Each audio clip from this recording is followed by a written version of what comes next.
এই মেয়েটার ৬ বার ডেকে আসছিলাম, কোনোদিন আমি শুয়ে পড়তে দেখতে পারিনি।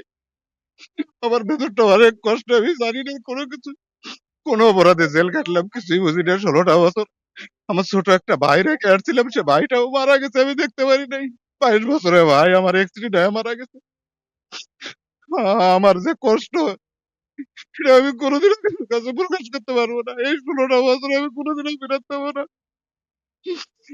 আমার এই মেয়েটারে ছোট্ট একটা রেখে আসছি ৬ মাস বয়স। আজকে তাকে দেখলাম।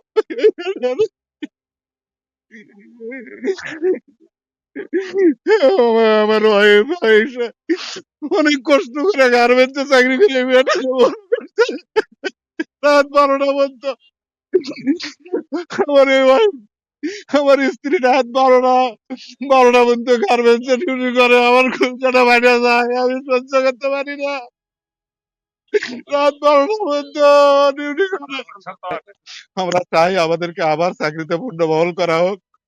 এই ১৮,৫০০ মিডিয়ার তারা নিরপরাধ আমি মনে করি। আমার আমি কথা বলতে পারতেছি না। আমাদের যে চাওয়াটা, আমরা চাওয়াটা এখন বলে দিচ্ছি ভাই। আমি সাধারণ